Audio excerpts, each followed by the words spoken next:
Soy la doctora Cintia y vamos a platicar sobre el uso de AINES durante esta pandemia. Primero que nada vamos a hacer un recuento rápido de lo que son los AINES. Los usamos todo el tiempo, los recetamos todo el tiempo, estamos en contacto con ellos todo el tiempo. Los AINES son ácidos débiles que ejercen su efecto analgésico y antiinflamatorio mediante el bloqueo de la ciclooxigenasa 1 y 2 e incluye algunos grupos que son específicos para esta última. Principalmente inhiben la síntesis de prostanoides, prostaciclinas y prostaglandinas. Poseen una biodisponibilidad alta porque tienen una alta unión a proteínas, más del 90%. Son altamente liposolubles, lo que nos ayuda a administrarlo por la vía que quieran, vía oral, subcutánea, intravenosa, intramuscular. Poseen un metabolismo hepático y una excreción biliar y urinaria, y aunque esta última es un poquito más baja porque tienen una alta unión a proteínas. Esta gráfica presenta la clasificación de los AINES en familias y a qué familia pertenece cada medicamento. Esto es particularmente útil cuando tenemos un paciente que desarrolla hipersensibilidad a cualquiera de los medicamentos para saber qué opción tenemos para tratar a ese paciente.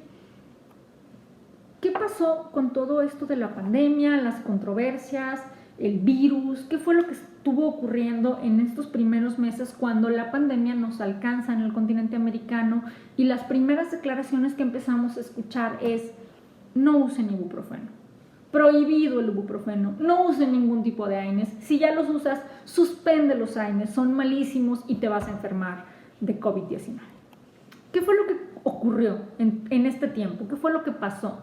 Primero que nada, hubo una publicación que fue la que detonó todo esto. El 11 de marzo lanza un editorial hablando sobre el riesgo que pacientes diabéticos e hipertensos tienen para contraer COVID-19. ¿Qué exponen en este artículo? Ellos dicen que el SARS-CoV-2 va a infectar las células huéspedes del individuo a través de los receptores de enzima convertidora de angiotensina 2, que se encuentran principalmente en pulmón, riñón, intestino y células hemáticas. Dicen también que hay evidencia de que pacientes diabéticos y pacientes que están tratados con inhibidores de la enzima convertidora de angiotensina o bloqueadores ARA2 tienen una expresión aumentada de la enzima. Pero no solo eso, el ibuprofeno también aumenta la expresión de la enzima convertidora de angiotensina. ¿Cuál es la conclusión de este artículo? No usen ibuprofeno. Eso no fue lo más grave.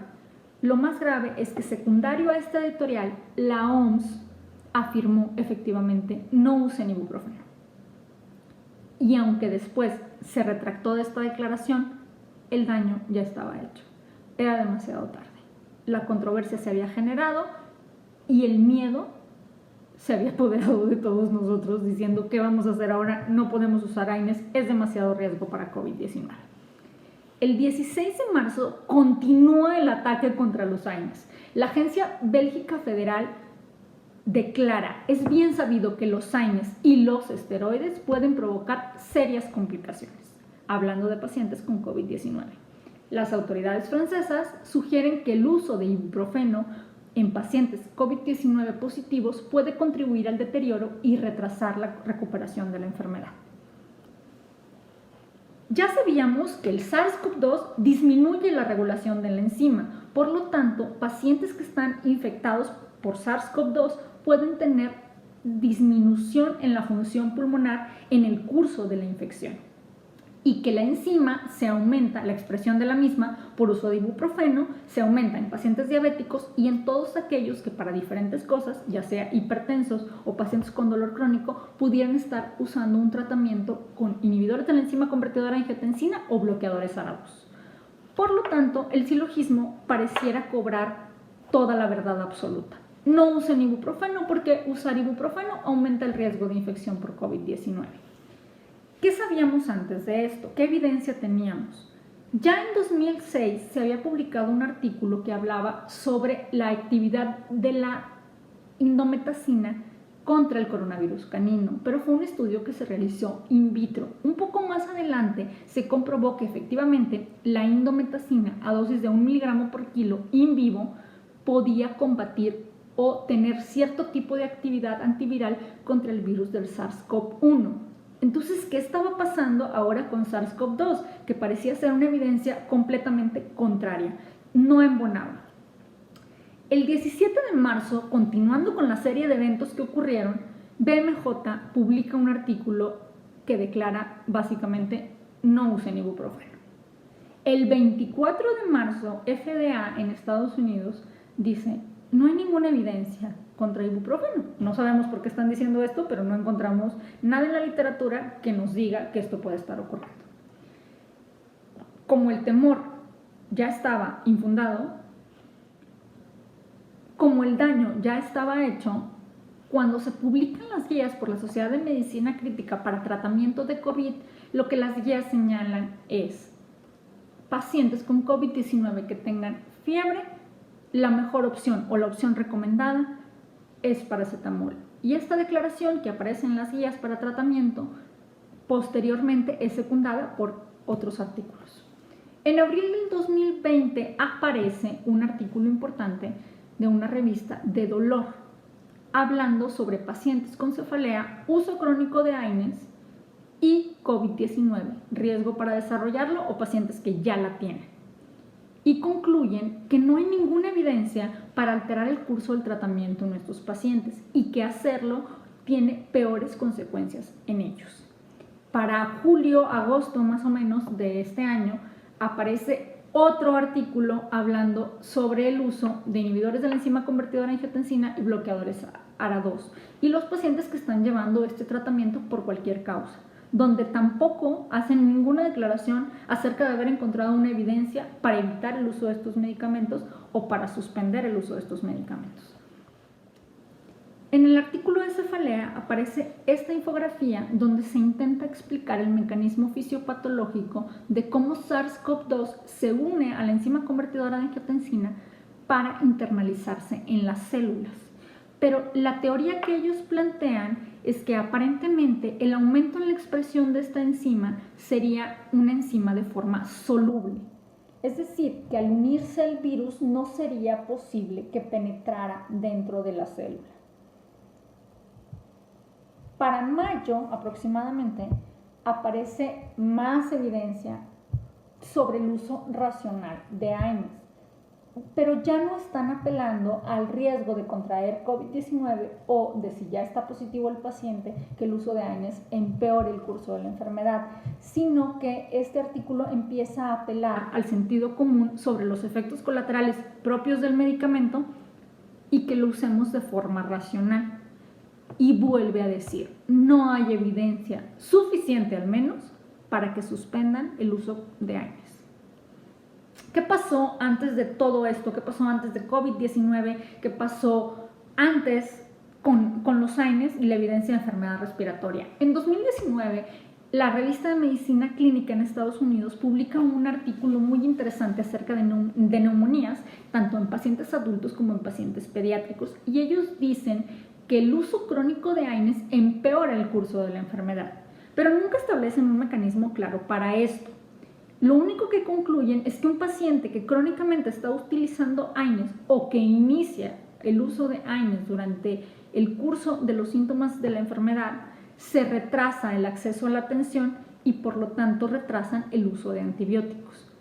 Así que concluyen que el uso de AINES complica la enfermedad respiratoria, pero más por una forma causal que por un mecanismo fisiopatológico per se.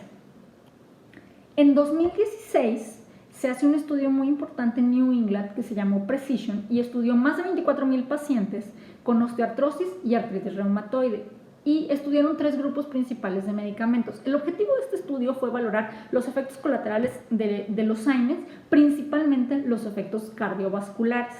¿Qué fue lo que ellos encontraron? Ellos encontraron que sí aumentaba el riesgo de efectos cardiovasculares, principalmente infarto agudo al miocardio, el cual no resultó ser fatal y era más alto en grupo de ibuprofeno.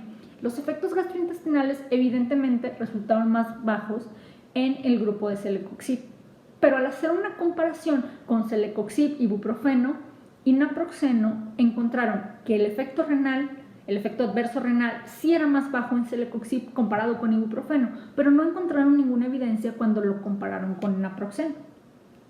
Si ya sabemos que los pacientes con SARS-CoV-2 o COVID-19 van a desarrollar entre los principales síntomas fiebre, tos seca, fatiga, dolor muscular, disnea, diarrea, ¿vamos a usar AINES en estos pacientes? Si son pacientes que además pudieran tener más riesgo de trombosis y los AINES por sí mismos son cardiotóxicos por especies reactivas de oxígeno y pueden provocar más riesgo de infarto agudo del miocardio, insuficiencia cardíaca, EBC, pueden ser nefrotóxicos, pueden presentar efectos gastrointestinales adversos. En estos pacientes COVID-19 positivos que tienen fiebre y están deshidratados, ¿vamos a usar AINES? ¿Qué es lo que realmente nos preocupa de todo esto? Ya sabemos que los AINES ejercen su efecto mediante un bloqueo de la ciclooxigenasa, pero también sabemos que pudiera haber más riesgo de hipercoagulabilidad y trombosis por disminución de la trombomodulina en estos pacientes. También sabemos, según la evidencia presentada, que pudiera haber una inhibición de la reacción inmune protectora ante la replicación viral con el uso de algunos AINES, y que estos pudieran aumentar la tormenta de citocinas proinflamatoria, activando los macrófagos. Además, tenemos cierto grado de evidencia de que hace sinergia con el virus para infectar a los enterocitos y potenciar el daño intestinal, es decir, volverlo severo. En otro estudio encontraron que el uso crónico de AINES aproximadamente un año antes de la exposición al virus y hasta 14 días antes de la exposición al virus incrementó el riesgo de contraer la infección por COVID-19. En este mismo artículo, sin embargo, señalan dos cosas muy interesantes. La primera, en pacientes que estaban positivos para COVID-19 y que tenían este mismo uso crónico de AINES, mostraron menor índice de hospitalización. Y en pacientes que ya estaban hospitalizados y tenían uso crónico de AINES, tuvieron menos riesgo de ser sometidos a ventilación mecánica. Es decir, que aparentemente la conclusión de este artículo fue: si tú usas AINES crónicamente, sí vas a tener más riesgo de infección, pero vas a tener una infección que es menos grave. Y si te hospitalizan, no te van a intubar, en teoría. Conclusiones de todo esto que hemos estado revisando. Tenemos dos partes, como en todo: riesgos y beneficios. Parte de los riesgos del uso prolongado o crónico de AINES o de iniciar AINES con estos pacientes es que podemos tener eventos adversos más graves, potenciados por la infección de SARS-CoV-2, principalmente en intestino, riñón y corazón. Que en pacientes que tienen hipersensibilidad pulmonar, que son asmáticos, que tienen alergias de cualquier tipo, pueden exacerbar los síntomas de estas enfermedades. Que si estos pacientes COVID-19 positivos desarrollan una sobreinfección bacteriana del tracto respiratorio, pudieran cursar con una enfermedad más prolongada, que pueden tener más riesgo de hipercoagulabilidad, que pueden aumentar la secreción de ciertas citocinas proinflamatorias que pueden contribuir a la tormenta de citocinas y a la formación de trampas extracelulares de neutrófilos, lo cual agravaría los síntomas. Y que el uso de AINES per se puede disminuir la respuesta inmune contra los virus. Y dentro de los beneficios, sabemos que la exposición previa o crónica a AINES podría reducir el riesgo de desarrollar una infección por COVID-19 severa, y pacientes que ya están positivos para la misma puede tener un mejor curso en la recuperación y prevenir esta progresión hacia enfermedad severa.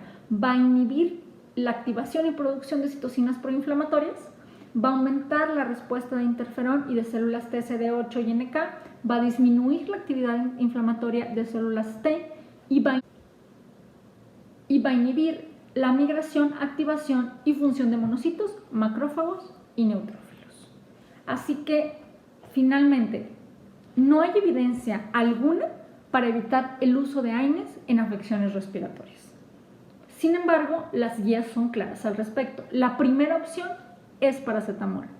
Si tenemos un paciente que no responde a paracetamol, principalmente en síntomas nocturnos, hay que iniciar AINE. ¿Por qué principalmente en síntomas nocturnos? Porque sabemos que una mala calidad de sueño contribuye al deterioro del sistema inmune.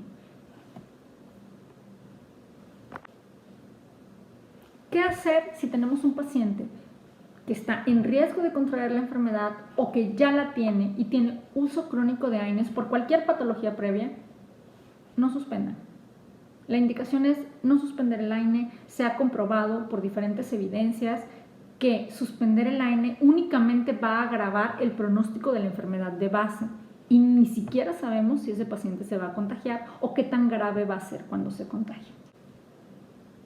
Pacientes que están utilizando aspirina por cualquier razón, hay que continuar el uso de aspirina. A dosis bajas realmente no tenemos ninguna evidencia de que tengan mayor riesgo de desarrollar la infección por COVID-19. Así que adelante con los AINES. Muchas gracias.